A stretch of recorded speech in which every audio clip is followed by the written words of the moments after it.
stealing, woo, wheeling, dealing, limousine riding, jet flying, son of a gun, and I'm having a hard time holding these alligators. You're talking to the Rolex wearing, diamond ring wearing, kiss stealing, willing dealing, limo jet flying. We Ric Flairing on them niggas. We Ric Flairing on them niggas. You talking to the Rolex wearing, diamond ring wearing, kiss stealing, willing dealing, limo jet flying. We Ric Flairing on them niggas.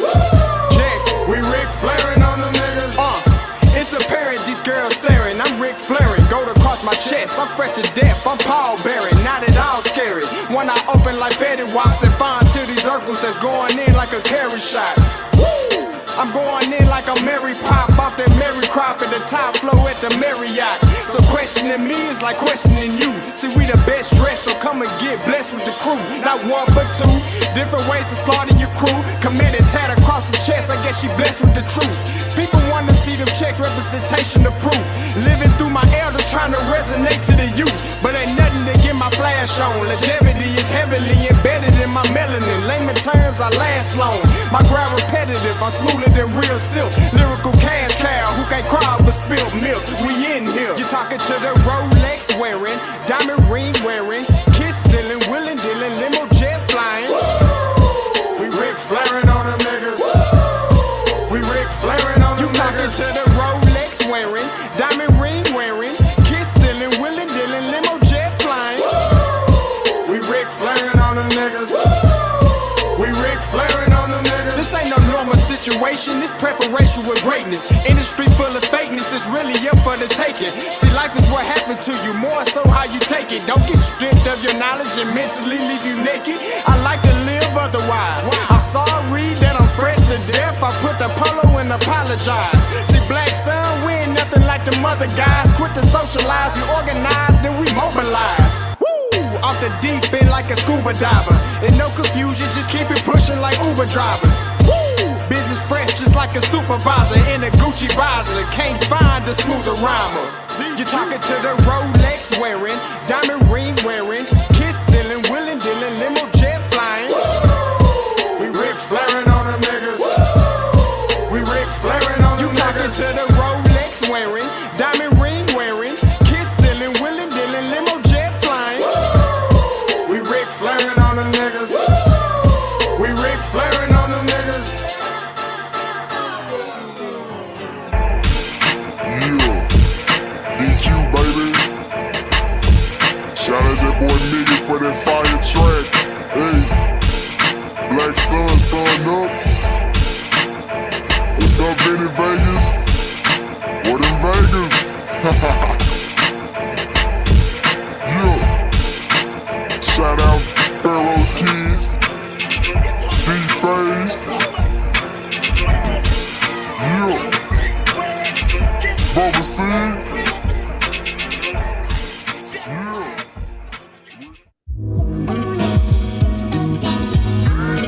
Hey, yo, Scotty, you going crazy for this one.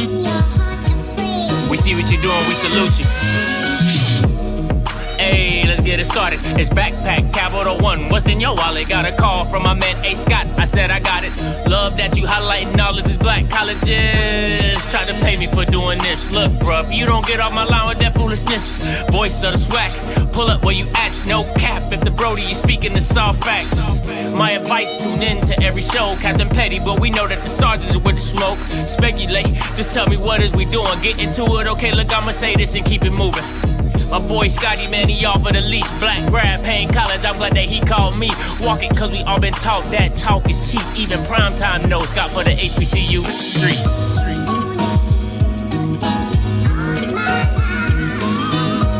You know I gotta hit them horns. Oh, you know I gotta hit them horns. Gotta hit them horns.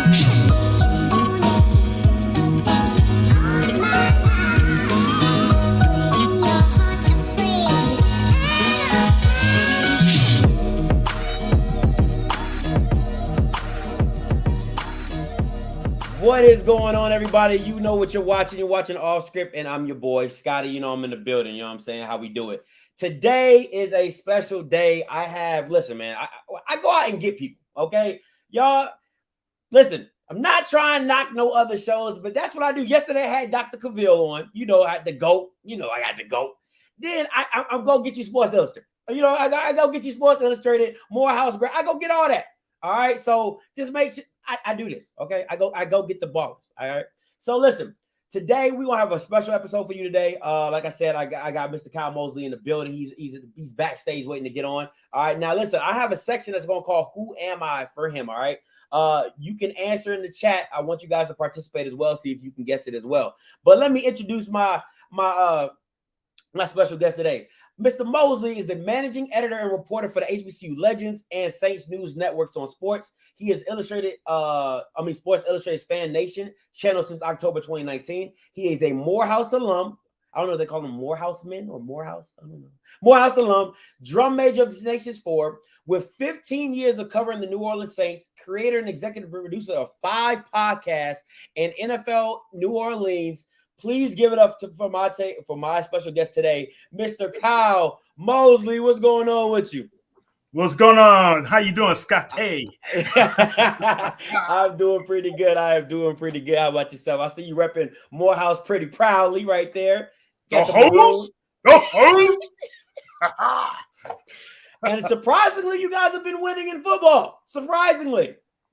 Look, man, any win for Morehouse is a surprise. Let's just keep it real. I'm gonna keep it real. But yeah, 3-game winning streak. I think these guys are gonna be in for a rude awakening against Albany State that's coming to Saturday. But you never know. And the upset can always happen. That is true. That is true. Anything can happen on any given Saturday. All right. So first up, I want to get into this Who Am I Morehouse edition. All right. So I'm gonna give you some clues, and you got to know what alum has graduated from Morehouse. All right. Listen. I had this. I did this with the guy who has Legacy History Pie, LSP. He's a Howard alum. He got them all right. So the standard's pretty high. So you know what I'm saying? Let's see how you do with the Morehouse. All right. So Morehouse edition. Here we go. All right. Who am I? I have been training for this my whole life. All right. I was on the hit HBO show. Oh, that's David Washington. He is correct. My father is the GOAT in acting. John David Washington is correct. Washington is correct. I think you're frozen though, Mr. Mosley. Yeah, let's see how we can get this taken care of, man.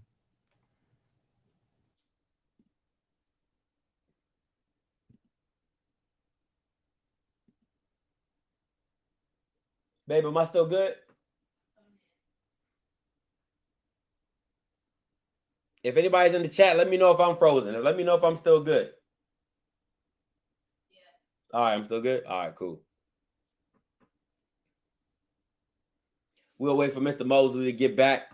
What? Okay. So we'll wait for Mr. Mosley to get back in here. All right, we good. Yeah, you're good. You're good, Mr. Mosley. All right. All right. How you doing? I'm good. We back at it. All right. Second one. All right. Who am I? The early 2000s, I lived in rap music video cameos. All right. For my popularity, I sold my own umbrellas. Oh, that's Bentley Farnsworth. Yeah. Was Diddy's personal assistant for a while, Mr. Farnsworth Bentley. Man, I see you. Look, I just read an article about him. He's making some major bag right now. So for real? Oh shit! Yeah. I was just trying to figure out what he was doing lately. He has a clothing line, and he's doing it. That's what's up. That is what's up. All right. Last but not least. Ezekiel 25:17 is one of my favorite quotes. Look, you ain't stop. I listen to it every morning. It wakes me up. Go ahead, hit him with him. So I'm trying real hard right now. Yeah, Mr. Sam L. Jackson. You already know. You already know, man. That was a good one. All right. Then the last quote was, "The older I get, the heavier my comic reading gets." You already know, Samuel L. Jackson. That's Good right. one, Mister. Listen, 3 for 3. 3 for 3. Yeah. That's what's up.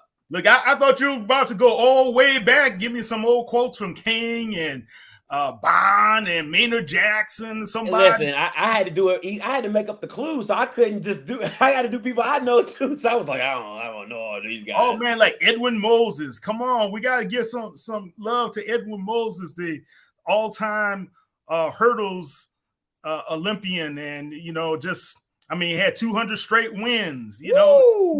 Think about it.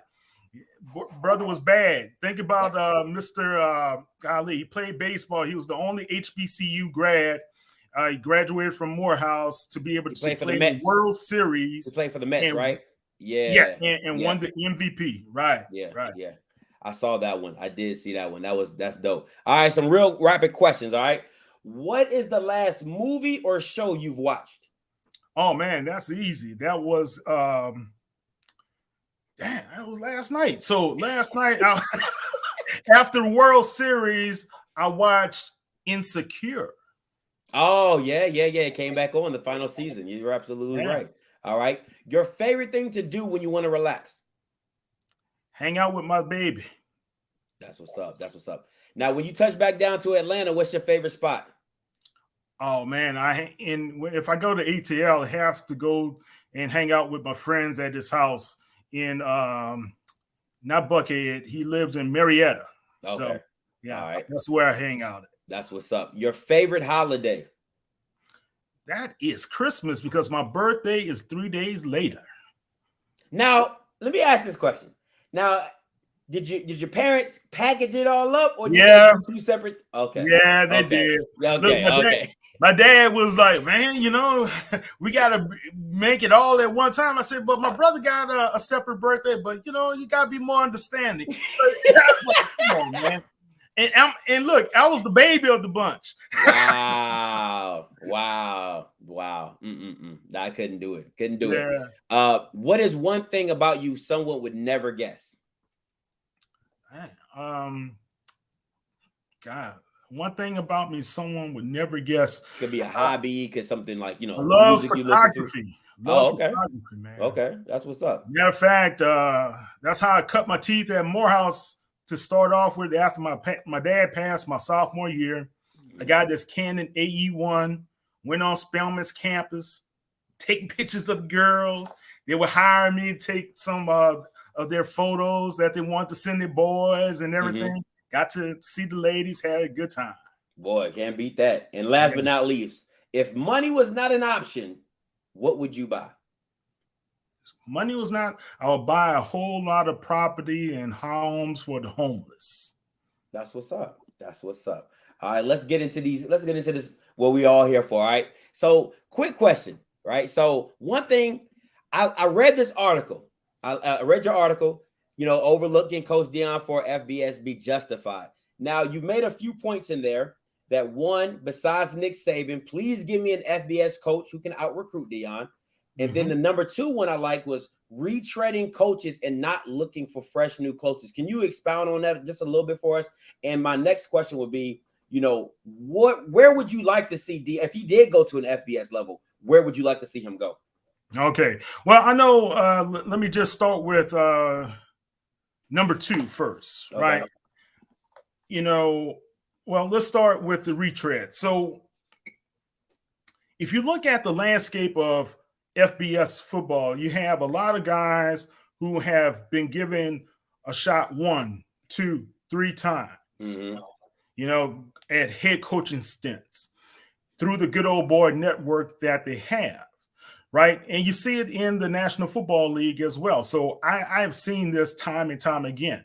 I've talked to executives and guys behind the scenes about what was happening with people given the opportunity to become general managers in the National Football League. So the same thing exists in FBS football. So if you're going to give a guy from, let's say, Boise State an opportunity to lead your program over Deion Sanders, I think that's where the gentleman came from.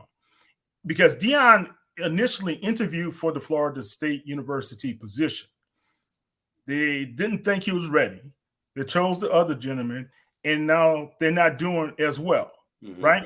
So you gave somebody a shot. You have to always give somebody an opportunity. You don't start any journey without somebody somewhere giving you an opportunity. A lot of people say they're self-made. You're self-wrong. So someone has to give you an opportunity. That's right. That's fact. And I think right now, if they continue on the track, I think you look at, I think Mel Tucker and James Franklin are some of the two names of African-American coaches that some of these major FBS programs are looking at. Well, Mel Tucker is already at Michigan State. Yep. James Franklin went from Vandy to Penn State. Yeah. Right? Why can't we give Deion Sanders or Eddie George's or somebody an opportunity to be able to get to those ranks themselves? That's all I'm saying. Guys, and Coach Dooley at Prairie View or Coach McNair at Alcorn State, don't they deserve an opportunity as well to be able to get to another rank, another level? Yeah. That's all. Now my question, kind of going on, like taking that a little deeper, is what about, because what you have two sides. You have football enthusiasts, like people who just love the game. They'll say, what about the guys who've been chomping their teeth through the system, grinding it out, going from D2, going to D1 AA and moving up. And then you have somebody like an Eddie George who's never coached before, somebody like a Prime who's only coached high school, and then they get overlooked because of their NFL celebrity status. What do you say to that? And how would you speak to that, saying, is it a good thing? Is it a bad thing? Or just opportunity? Again, opportunity. Eddie Robinson said this to a reporter when Doug Williams was about to become drafted, or if they were considering drafting him. And he said, all Doug Williams needs is an opportunity. You get him out there, once you give him the opportunity, he'll show you. So Jackson State gave Deion Sanders that opportunity, and he's proving them right. Eddie George, he's getting that Tennessee State team back on track, proving them right. And I think McNair and all those other guys can be able to prove people right if they get the same opportunity. Now, Prince had a song called Baby, I'm a Star, right? And he said, and it's a very critical verse, part of the song in the lyrics. He said, when you got it, things don't come too hard. When you got it, baby, things don't come too hard. Some guys just have it, right? And they have that presence about them, the something about them that they're anointed with that gets them to the place that other people are not going to be at. And I see it in the corporate life. I've seen it in sports, in media. Some people just have the it factor, right? And I wrote a couple of months ago about Deion Sanders having that it factor, and is it fair? I guess there's not many things in life that's really truly fair, right? That's true. But who is ready to take and grasp that opportunity? Who's ready for that challenge right now? You got guys who will go boldly into hell for that heavenly cause. How many of these guys are going to do that? How many of those guys who have had opportunity time and time again can be able to keep putting mediocre programs on the field? And look, I'm not going to take anything away from Coach O, because I know guys who know Coach O, and he's a good guy, right? Yes, sir. But before Coach O took over that LSU program, he had a couple of couple of stints where he didn't do as well, right? Yes, sir. And he took over that program on an interim basis, got him to winning toward the end of the season. The alumni couldn't do anything but support the chance of getting him in. And if it were not for that fateful season in, was it 2019, where those guys just blew everybody out the water, Coach O probably would have lost his job then. Okay? Yes, sir. So all I'm saying is this. Everybody deserves an opportunity if you're ready to embrace that opportunity. And I encourage everybody, if you want something bad enough, find a way to get it. And I think Deion Sanders is that type of person. Hall of Famer, college Hall of Famer, pro football Hall of Famer, right? Yes, sir. One of the best to ever play in the National Football League, I think in the top 5, in my opinion, okay? One of the best to, if you know you're a bad man when they have to create their own type of shutdown corner and The name title. it after Yeah. you, right? Yep. You know you're bad when you can affect games, not just a game, games in every level from college, from high school, college to wherever, right? Roger. So all I'm saying is this: he has the pedigree, he has the skins on the wall to be able to talk to a 3, 4, 5-star recruit and his parents and tell them and show them, this is what I can be able to do to help your son get to, if it's not professional football, and like Deion Sanders says, to have a career somewhere. Because if you can't just live your life having a career in whatever you want to do, then why were you playing football or part of something in the first place? And I think Deion Sanders can talk to young men because he doesn't talk down to you. He talks with you. He helps you to try to bring out the best in you. And you see it. And he was so outspoken. And guys forget this point. NFL Network, when he was at the Combine, he was the one challenging the NFL and saying, why don't we have more HBCU athletes out here? Why don't we have it? I'm going to start my own HBCU Combine. He was the one who said that. Then all of a sudden, you have Mr. Nagy at the East-West Shrine Bowl and all those guys coming out saying they're going to have a combine. Now Doug Williams and James Shaq Harris, the co-founders of the Black College Football Hall of Fame and Legacy Bowl, they're also going to have a combine. So now you see things just off Picking the up steam. Yeah. Manifesting and becoming. You understand? Yes, sir. So I hate to say that you buying into the hype, but sometimes you have to have those type of people to be able to pave the way for and make it a little bit smoother for the people that's going to come behind you, the trailblazers. Because, you know, and I like how you're saying that, because Deion's brand and Deion's image is so big, it can take all the bullets. It can take all the bullets that's going to come, and he can fight all the fights that the smaller brands, the smaller people who had that idea, they couldn't take on those conglomerates of, you know, the NCAA and the NFL. You can't walk into many rooms like Deion can and effectively make changes wherever you step. So I definitely agree with that. Now, my next question for you, Mr. Mosley, is, in your opinion, should more SWAC schools jump on the NFL player head coach wave to build because you got this theme rolling with Coach Prime? I mean, everybody wants to touch a HBCU right now. Should more SWAC schools get this promotion behind them and get that funding and get that excitement? It depends upon who you are actually going to attract. A guy like Ed Reed, I would follow him as being a head coach, wouldn't you? Boy, if he sat in my couch, I'm going. Right. I'm going. Right. So all right, I want you to think about it like this. So that one person is the Earth, and what satellites are going to be circling around that person, attracted to that person, gravitating to that person, right? Yes, sir.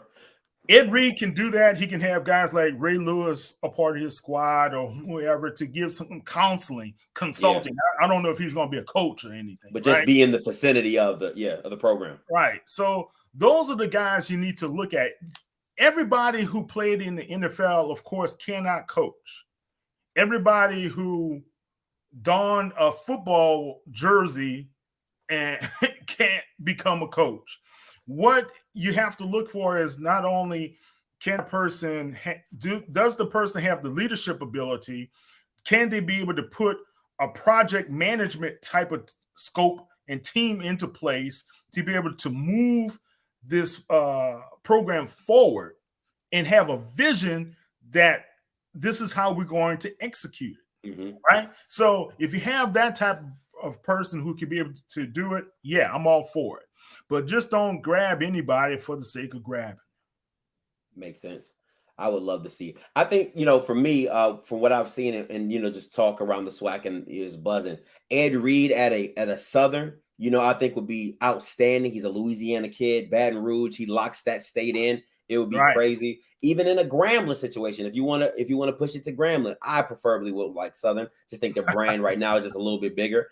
You know what I'm saying? And then, like you said, the people that come with Ed Reed, he gonna bring all of the U with him. That includes Michael Irvin, whoever you want to name, the running backs, the wide receivers, the linebackers, Jeremy Shockey, whoever you want, because that group is so tight. The U group is so tight, and most of them boys are from Louisiana, Reggie Wayne and all those guys. So I just think, like you're saying, Reggie Wayne, that's another good name. Think about it. You see what I'm saying? So it's just what you're bringing. And then on top of that, Ed Reed has some coaching experience. He's been the player. I think he's been the player personnel at Miami as well as coached at, if it's not Buffalo, I think Tennessee. You know what I'm saying? So I think it's Buffalo. But, he's had those experiences and those stints as well. So I think it'll be a great move. And I think the SWAC would do better. I think when you have two pinnacle programs, Jackson State and the Southern, because we understand even in the SEC, you're always going to have that top tier and then everybody else is fighting for second. But I just think you need that disparity. You need somebody on one side. You need somebody on the other side. So it will be like the Cleveland Cavaliers and the Warriors making it to the finals every year. But you want to see it because of who's in the game. You know what I'm saying? I think that'd be great. It's going to be entertaining, and you're going to have guys challenging one another time and time again. For me, in the old days, it was the Lakers and the Celtics. Exactly. Right? It was Dr. J against Bird, and those guys fighting for the Eastern Conference rights to go to the playoffs. So, yeah. So, look, man, I understand where you're coming from. I think there are a lot of talented coaches across the board. Don't get me wrong. Now, Doug Williams, he started his coaching career at Morehouse. 1 year, he turned that program around. 1 year, he turned that program around. Then he accepted the head coaching position at Grambling, right? So what does that say? And guess who else was on his staff at Morehouse? Todd Bowles. Wow. You hear me? Wow. And look what he's doing for the defenses. He was a head coach at the Jets, but look what he's a defensive master. Yeah. But he got an opportunity because Doug Williams offered him the opportunity to start his career as a coach. Oh, that's dope. I did not know that. Come on, dropping nuggets out here, Mr. Moses. Let him know. Let him know. All right, now, with all the hype surrounding the 2021 season when Deion in the fall, the slogan that was wait till the fall, what players in the 2021 SWAC season were you most excited to watch coming into the season, and who has surprised you the most as well? Oh, that's a good question, man. I like Shiloh. Shiloh was the one I was really interested to see more than Shador. But Shador has really surprised me how well he's played. I think Shador, man, the sky's the limit for the kid, right? Shiloh, man, he looks like his dad playing defensive back, in the defensive backfield. He transferred from South Carolina. And he came because dad was there at Jackson State, and I think it was a great move for him to do so. I like the kid Lee, Marquise Lee. I like Isaiah, the kid, the linebacker from FAMU as well. I like him. Of course, what's not to like about Aqeel Glass? You know, I know he's had some really rough games, but he went against some really rough defenses without an offensive line. Yeah. I mean, you can't play that quarterback position without having somebody protecting you. I don't care what you say. Yeah. And what level, no matter what level you are. Yeah, high school, little league, wherever. You got to have guys to protect and block. So those are some of the guys I really like what I see in the newcomer Carbon. And, Keith. Yeah, Keith. Yeah, and Weidman has done an excellent job as well. What's the kid Sherrod, who just was he scored 4 touchdowns for FAMU. He looks good. Oh, number 10. Yeah, number 10. Yeah. Pass for Jawan. Yeah, Jawan. Yeah. Man, I've seen him up close. That's a big boy. He has NFL size on him. Oh man, he does. He does, man. I like him.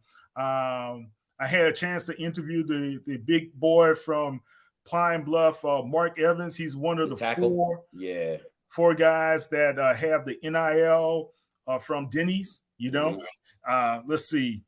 And there was one other kid. I like to see what's going to happen with Mr. Biden at Grambling State University. I know he's just a freshman, and he and Andrew Body. I had a chance to see Andrew Body. That's my guy right there. Texas Southern. Let's get it. Look, man, I was at that game, Texas Southern and against Alcorn, right? Mm-hmm. And they were going toe-to-toe for a little bit, but Alcorn, Felix Harper, he just did a fantastic job with his legs as well as through the air. But Andrew Body, he put up 2 gorgeous long bombs. The second one should have been a touchdown. The receiver was too busy looking back instead of trying to get into the end zone and got caught. And I just couldn't understand why Coach McKinney did not keep going to that well, because it was being effective. And the Alcorn secondary was having trouble against those receivers. So I like what I see in the freshmen. Think about it. We got freshman Shador Sanders, freshman Biden, freshman Andrew Body, freshman there was another freshman that's doing well. So you look at these guys in the SWAC, the football quarterback position look good. Yeah, it is. It is. And I think, to me, and I've heard it from different coaches. I've heard it from position coaches, from the recruiting coordinators at schools. They're saying, you know, they've had to step their game up in recruiting and in the transfer portal because of who stepped into the conference. You know, he said, I talked to one coach.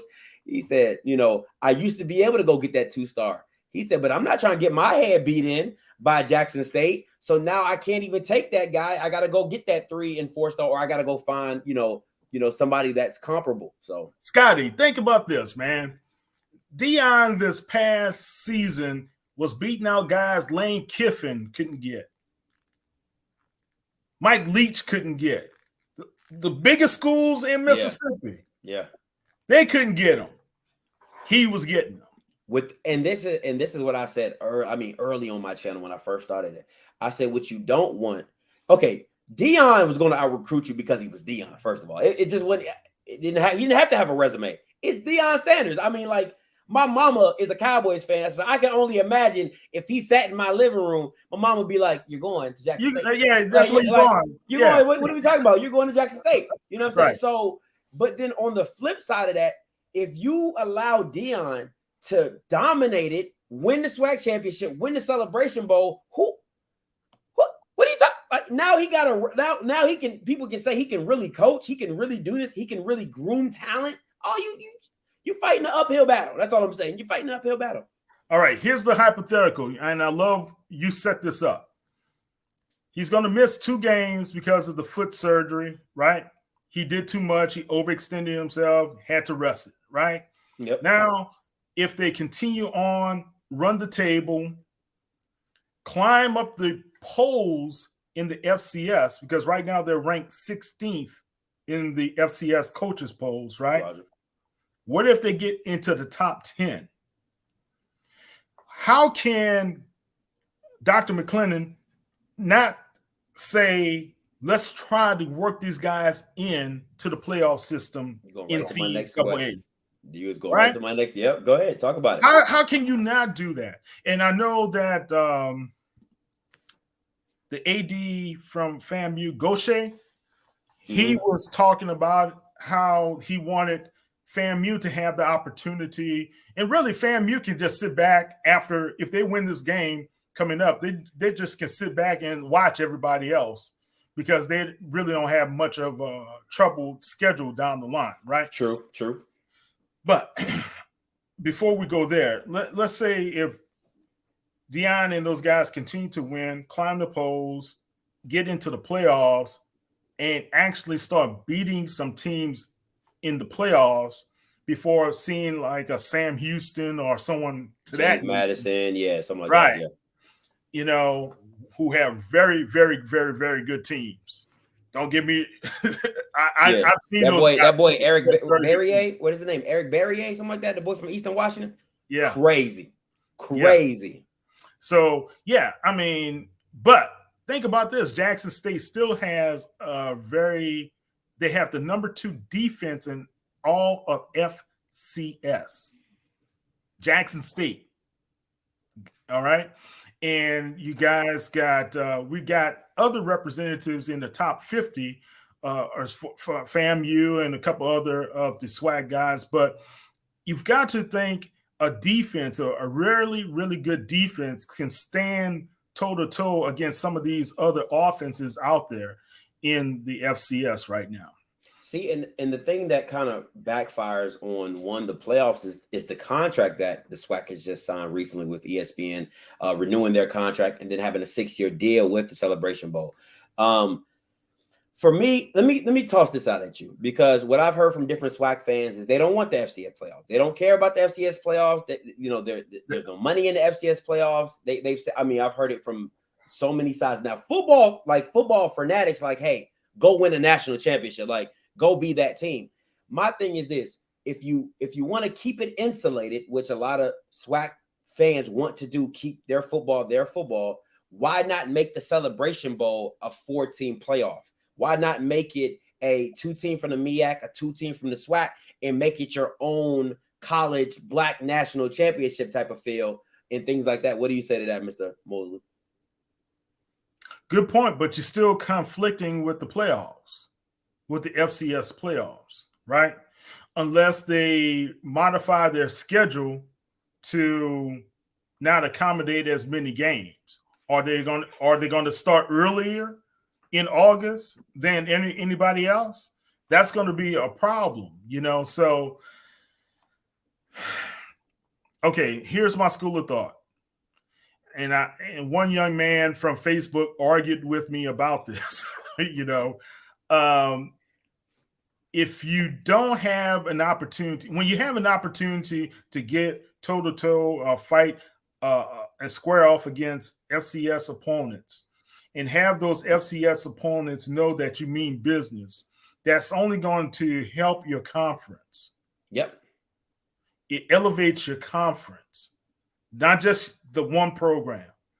And that conference, if they see the SWAC enough times, the conference is going to get an invitation versus you have to prove yourself to get in, right? I get you. You've got to look at the bigger picture. And it's always a bigger picture to everything. It's not just about, we got our bowl and it's just ours. No, it's got to be, what's the next step? How will I evolve? And I'm always looking to try to better myself. I tell my son, hey, my dad used to have this saying, don't be good as, be better than. Mm-hmm. Right? Yep. So how can the SWAC become better than what they are? How can the MEAC become better than what they are? Right now, the MEAC, I know they have a new commissioner, Ms. Steels, but can it survive just with 4 teams? Right? Yes, can it survive? Coach Odom's, I think I'll be surprised if Norfolk State doesn't become the champion. But I think when you look at if we need to have them to merge and become a superpower, then okay, let's do it, because that's the only way you're going to be able to thwart off the flirtations from a Conference USA or somebody to that nature, right? Now, so the pushback that you're going to get, that I've even heard from my channel, is that the fact of you're adding bodies with no value, right? Because the MEAC, nobody in the MEAC has a strong enough schedule. Didn't SEC do that? Well, when you bring in Texas and Oklahoma, you're bringing money. That's what you're bringing. You're bringing the Big 12. You're bringing that Texas Longhorn Network, and you're bringing the Oklahoma Network, and you're bringing that just money. You're just adding money to it, and they made that pod system. But when you add the MEAC, you're just adding bodies with no value, because now you're having teams. Now you can still probably play the pods, but now you're having teams. That's why FAMU left the MEAC to travel. You know what I'm saying? They couldn't keep going East Coast, and their fans wasn't traveling up to Norfolk State to go watch them play. And now you're adding teams that they're not making your conference better, because their strength of schedule isn't even better. They're still in the hundreds. They're not scheduling out of conference games and winning. Now if you had North Carolina A&T, if you had that and you bringing that into the SWAC, now we're talking about something. But when you're just adding people just to add them, when they're not even doing it I don't want to say the right way. They're not doing it the political way of scheduling FCS teams being noticed. Then now you just have a conference with over 18 teams, and none of them are going to be are worth anything, because they're not scheduling FCS games. They're not winning FCS, they're not playing the top teams. They're not playing the Sam Houston State. They're not playing Eastern Washington. They're not playing Jacksonville State. So how do you if you super max it or you super sell it, it still, to me, it's mediocre at best. And you're going to have Jackson State and FAMU at the top, in Norfolk State. That's it. Yeah. Everything doesn't stay the same. And every conference is going to see some changes if you want to get better. Mm-hmm. I don't think some of those teams are going to be able to stay, right? Some of those teams might have to join SIEC or CIAA or Big South. You don't know, man. All I'm saying is this. If the SEC still has a Vanderbilt and a Missouri and a South Carolina, you're not going to have teams always have all the powers being at the equally top. based. Yeah.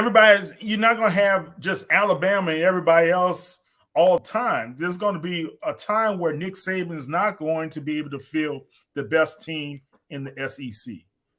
One day. Yeah, one day.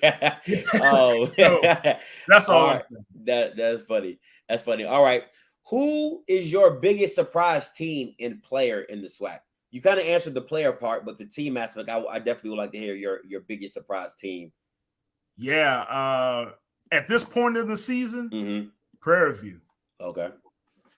I saw them Labor Day Classic against Texas Southern. And, it was the first game of the season. I was like, okay, it looked okay, but pass, he looked really good. Yeah. He had a really good game. And I didn't really think they would make a run like they're making a run. But I like what I see in Prairie View. And that game that they're going to have against Alcorn, that's going to be a doozy, right?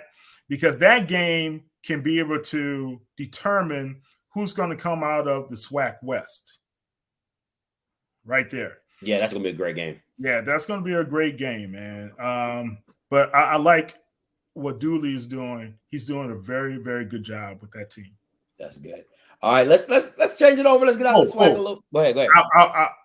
Players. I forgot to mention Aubrey Miller as well as James Houston. James Houston has to be one of the best portal transfer guys. Boy, if you talk, if a hitting was an image, like how do you hit on a transfer portal?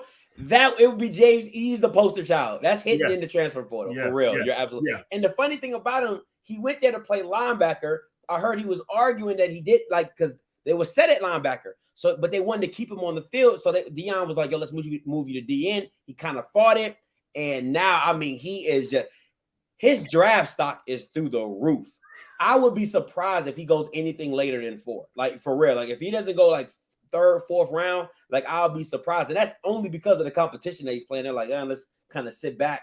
But if he had a chance to make a run in the playoffs, I think if they had like a 1st round playoff, maybe even a 2nd round game, and James Houston did half of what he did in the regular season in one of them playoff games, he's definitely a 2nd round pick. He's definitely a 2nd, 3rd round pick. Easy. Yeah. He and I think the young man is Isaiah Ford, right?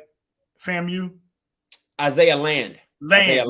Yeah, the DN. I apologize. Isaiah Land. Yeah. Number 1 and number 2 in SWAC right now. Those guys, those guys should get an invite to the Senior Bowl. They definitely will. Definitely. All right, NFL edition. Let's knock a little NFL questions out. All right. Do you see the Saints making a realistic run with Jameis Winston at quarterback? Yes. Why is that? Why not? And look, man, they got a big game this week, right? And I think this game this week is one of those poo-poo or get off the pot type of games. It's not just Winston, right? I think it's the whole Saints receiving core that needs to really be the ones to step up, to do it or step up or get out. And it's of course it's not Alvin Kamara. Oh, he's man. God, he's a monster. I had him in my fantasy lineup last week for the Seahawks game, killing him. Yeah. So look, Jameis has only turned the ball over 4 times, and that's 3 interceptions, 1 fumble. And the fumble was a result of the guard allowing the defender to get penetration and blindsided, right? So the 1 interception that he had, his own player stepped on his foot as he was going into the pass, so that threw off his time. So the other 2 interceptions were on him, in my opinion, from what I analyzed from those games. Now, is he hesitant? Yes. He's not as decisive as Drew Brees, but I remember a young Drew Brees when he took over the New Orleans Saints 16 seasons ago. He wasn't very decisive, and he had double-digit turnovers. A lot of people forget that Drew Brees. Drew Brees had to do what everybody else does, evolve to become what he became. That's it. And I'm tired of listening to the narrative on Jameis. He's okay, but until he makes a mistake. He's of this until he makes a mistake. That's every quarterback, isn't it? That's Russell Wilson until he makes a mistake. That's Patrick Mahomes. Look what's happening with Patty Mahomes. He got the yips for real. Right? So it happens to any quarterback that's out in the National Football League. Those guys who are defenders are professionals too. And the play calling has to be better as well. And that's one thing I don't think a lot of people are really calling out Sean Payton on, is making sure the play calling jives with the strengths of Jameis. Yeah. And I like where you're going with this, Mr. Mosley, because there's 2 things I want to touch on what you said. It's talking about, a quarterback's not this until, but I think it's the cachet you build. You know what I'm saying? Patrick Mahomes has that cachet. Nobody's going to tell you to bench Patrick Mahomes if he has a three-pick game. Nobody's going to tell you to do that because they've seen what he's accomplished. I think with Jameis, it's always been a roller coaster, and it's never been a consistent ride, especially that 30 for 30 he did that one year. I think I like where he's going. I think that he's being more mindful of what he's throwing, but I feel like they're taking the gunslinger out of him. Go ahead. But why did he have the 30 for 30? What was Bruce Arians and Brian Leftwich calling?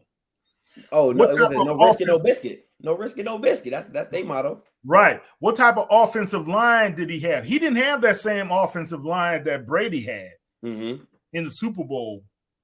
He didn't have those guys. He had a makeshift guys. And I think a couple of their starters were hurt majority of the season. And he was rushing passes. He was throwing stuff. And some of the times, and the receivers on several occasions were tipping the balls to defenders. I'm just being foolish.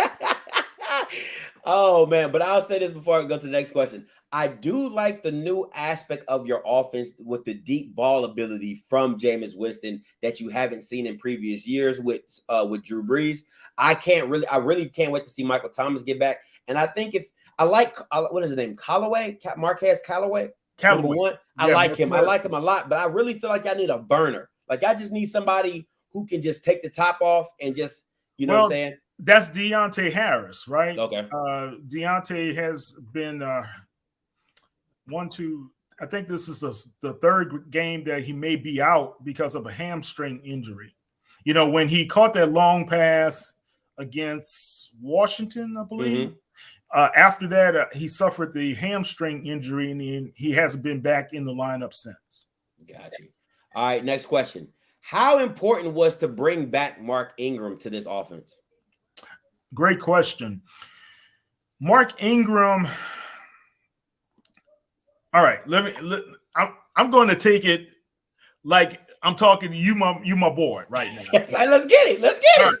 So that's his dog. AK is his dog. Right? Yeah. That's his boy. Look, if you looked on the sidelines these past 2 seasons, Alvin Kamara was like this. He was ho-hum. He scored. He still was like, But you brought back his boy. And as Sean Payton said it today in the presser, his partner in crime. That's his partner in crime. And those guys work well together. Now, the reality is this, and I told Sports Illustrated this last night. You're not going to probably see Mark Ingram run 70-plus yards in a game. But what you do get is a veteran who knows how to block, knows how to catch out of the backfield as well. Definitely knows how to run with some power and with some angst and anger to him, right? Yeah. Right? We would always say we love angry Mark Ingram because you know you're going to get at least a buck something plus on the field when he does it. But it's the quiet, timid Mark we didn't like. But when AK and they just have something together, they're like brothers. And I think you're going to see a better AK as well as you will see a better Mark Ingram and possibly a better Saints backfield supporting Jameis Winston. That's what's up. All right, a few more questions. We get to some callers. Listen, guys, if you guys want to call in and ask Mr. Mosley some questions, you're more than welcome to it at the end of the show. All right. This might be a little difficult for you, Mr. Mosley, but I just need to know. How about them Cowboys? I love Dak. Come on. The Cowgirls are good. Oh. I've got to say that. I have a contract. Oh man, they don't pay me unless I say Cowgirls, right? They don't pay me unless I say. I got a contract that says anything else. Yeah, no, man. Dak Prescott. I wish, man. Dak Prescott deserved every bit of that contract. Yes, he does, and more. In my opinion, you're right. You're right. I love Dak Prescott. If anybody wants to say anything, he's one of my favorite quarterbacks in the National Football League. I like the way the receivers are starting to step up for him. You know, Lamb and Amari, Cedric. Gallup. We got them all. We got them all. Yep. They're doing good, man, until they see the Saints in November. sir.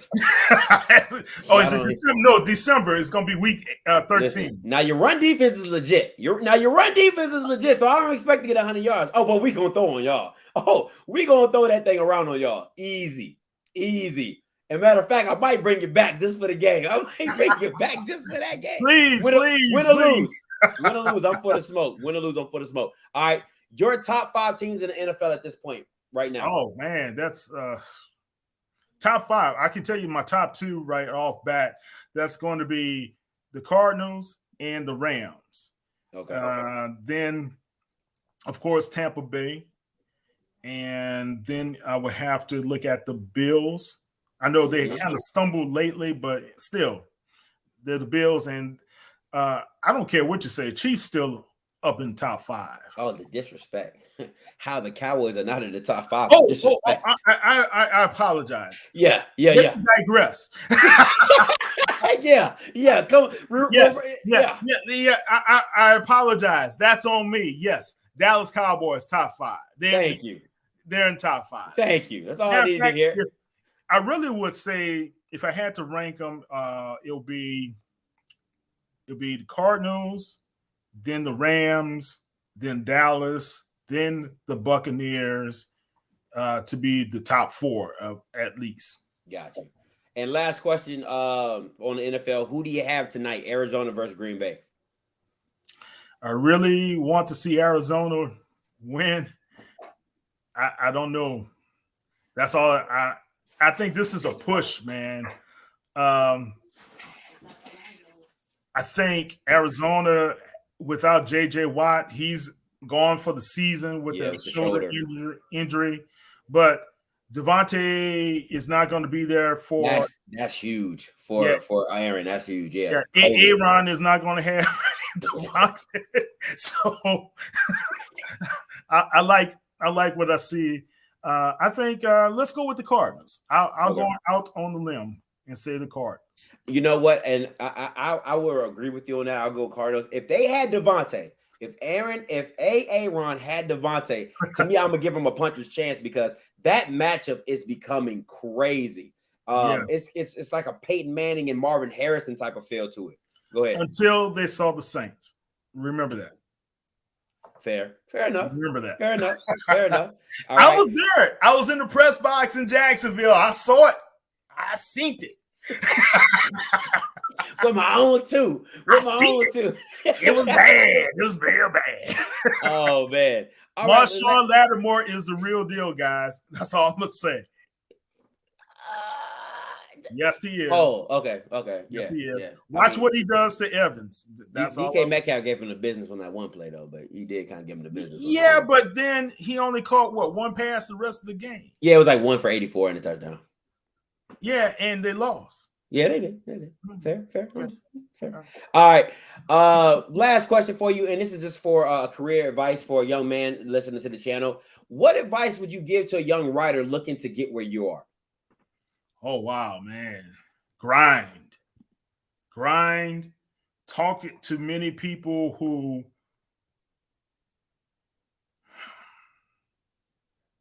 all right. So I was fortunate, man. I had a couple of mentors who took me under their wing. You know, Coach Gailey, Rick Gailey.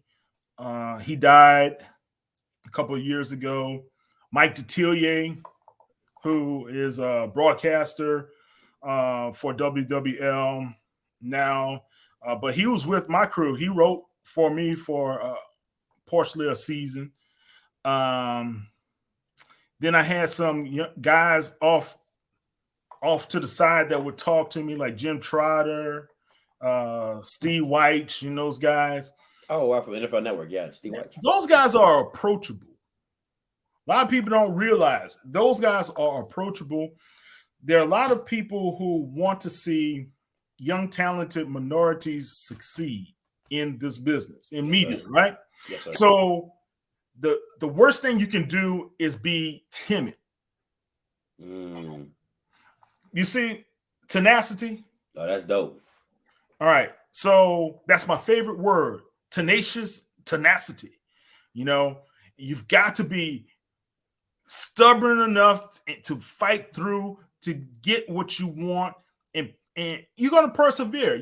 Are you going to get beat down sometimes? Are you not going to have everybody to say yes? That's not the real world. But if you believe in what you're doing enough, go find somebody who can mentor you to kind of point you in the right direction and make mistakes and keep making mistakes and learn from those mistakes. And don't have a big head. Oh my gosh. Mm-hmm. You've got to be willing to say, man, I don't know it all.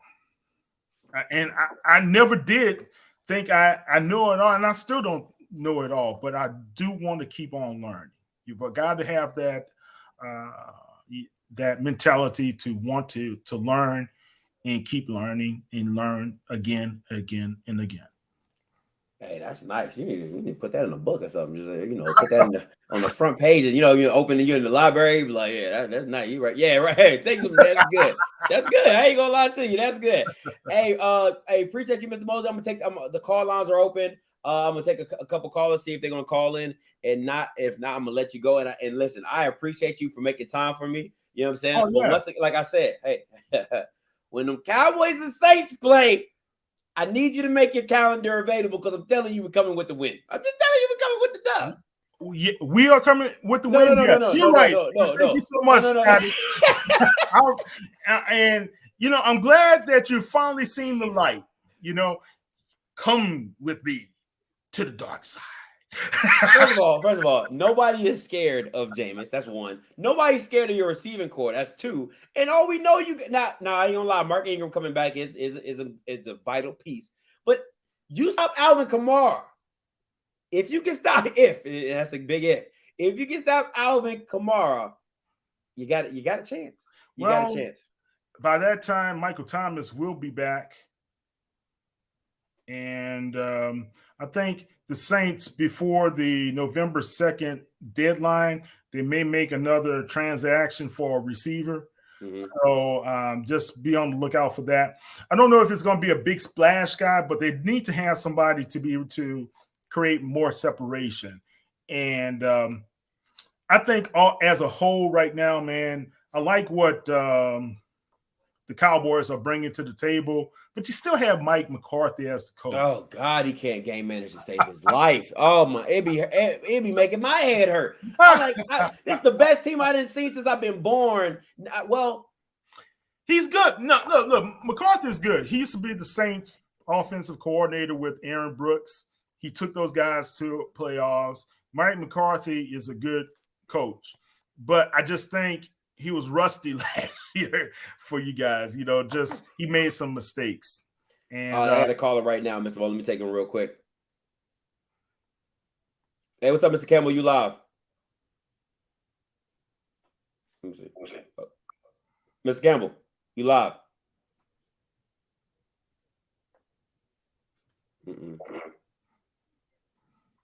I feel like he's on. Hello, Mr. Campbell. Call back, Mr. Campbell. Maybe it might be my stuff messing up. Let me see. Hey, caller, you live? Yeah, it's my stuff messing up. Let me.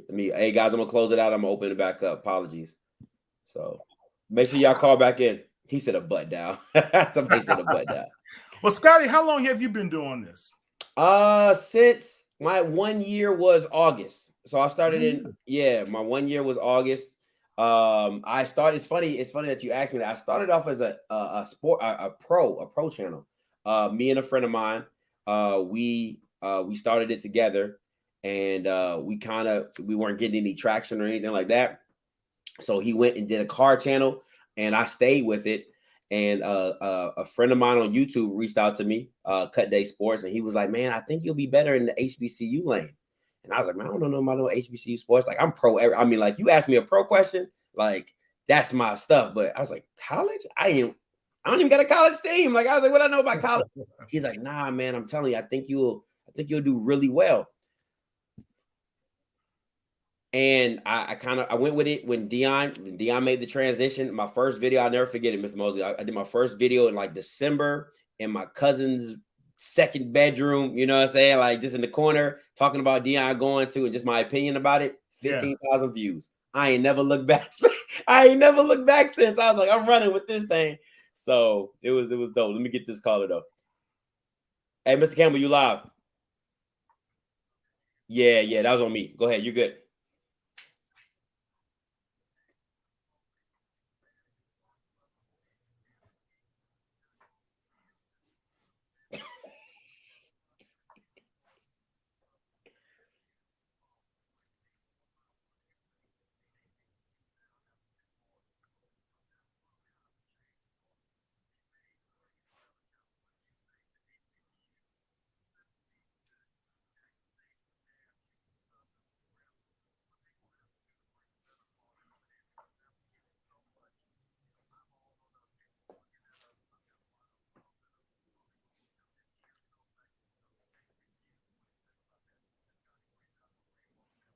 No problem. Can you hear him, Mr. Mosley? Can't hear. Oh my goodness. I don't know what is going on with my stuff. Hold on, let me No, just break down what he said. Okay, so he was like, he said, Mr. Mosley, love your stuff. He listens to you all the time. He reads your stuff all the time. He said, what do you say? He's a FAMU guy. He said he won't leave it against you. That's your Morehouse man. But he said, what do you think about how the recruiting needs to get better for the HBCU and how they're gonna get better? Yeah, recruiting. They need to have more salespeople. They need to be more marketing focused. They need to market better. Okay. Right now, Deion Sanders is a marketing guru within himself, right? But the way you market yourself is to win and also to have fans in the stadium. I think FAMU is already there, right? So yeah. I was at the Texas Southern Alcorn game, and I think there were more people from Mississippi from Alcorn than at Texas Southern, you know. And Texas Southern was hosting 60 young men at that time to be recruits. That's not a good look. You've got to have a supporting cast, and you got to have the fans that support the product that's on the field right now. And I don't see many of the SWAC schools that are really doing that or focusing on it. Now, I was talking to Ralph Cooper, who is a longtime journalist and broadcaster from Houston. He and I were side by side in the press box, and we were talking, and he said the problem is some of the SWAC schools are not doing what the FBS schools do. Sell ahead of time. Sell to corporations, sell to the fans, sell to sponsors ahead of time, block out seats, block out everything to be able to put people in the seats, have giveaways out there, get the students more involved in being at those games, you know, having somebody like the head coach to call them out and say, we need y'all there, or have somebody who is very popular in that school to be able to get people involved and come to those games. That's how you're going to have more popularity, and things are going to get better and better and attract better players to the SWAC and other HBCUs. Got you. I'm gonna try to take one more caller. Hopefully my stuff is, I don't know what it is today. I usually have no problem. Let me take Mr. Ryan. Hey Ryan, can you hear me? Hey, Mr. Mosley, can you hear him? No. Hey Ryan, I'm so, hold on, let me see if all right. Can you hear him? Hey, go say something, Ryan. Yeah, I can hear you. Can you hear him, Mr. Mosley? No. Barely. Huh?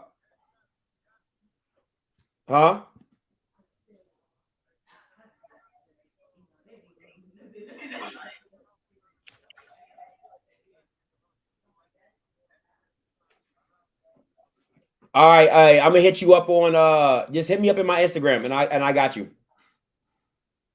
All right, peace. All right, guys, I apologize, man. I don't know what is going on with my call system. I'm gonna have to get it fixed, but it is not coming through, so I do not know what's going on. But hey, Mr. Mosley, listen, I appreciate your time. I appreciate you for coming through, and make sure once again that you have your calendar available when that Saints and Cowboys matchup hit. I need to see. I need to see your eyes. I need to see eyes. I need to see the. You can see them right now, man. You can see it right now. I need to see I just need to see the gloom. I just need to see the gloom. You know what I'm saying? When they be like, hey, you were right, Scotty. I'm like, you're dang right, I was right. All right, but thank you, Mr. Mosley. I appreciate it. And you keep doing what you do. Hey, if you guys want to check out Mr. Mosley stuff, I have it linked all in my description below. Make sure you check him out on HBCU Legends. Make sure you go check him out on his you got some podcasts, don't you? Yeah, we have the Bayou Blitz podcast that's on Saints News, but HBCU Legends, we should have a new podcast that's coming up within the next few weeks. I've been busy managing 2 sites and having a full-time job. It's pretty heavy, man. I feel you. But Scotty, keep doing what you're doing. I love it. I really believe in you. And thank you so much. Hey, man, I'll recruit you right now. You need to come to HBCU Legends, man. Hey, appreciate you, Mr. Mosley. I thank you so much, and thank you for your time. I'm definitely going to have you back on again whenever you're available. Guys, so go ahead and you got to support that Dallas Cowboys because they need some help. We do. You do. Support me. Support them. Hey, thanks again, Mr. Mosley. Hey, have a good night. All right. Hey guys, listen, man. I apologize. I don't know what is going on with my stuff. I really do apologize. I'm so sorry, Mr. Ford. I know I saw you on there. Smoke, I also saw you on there. Please forgive me. I don't know what is going on with my stuff, but we gonna get it addressed and we gonna get it fixed. All right. But listen, until next time, you know what I'm gonna do. I'ma holla. God bless.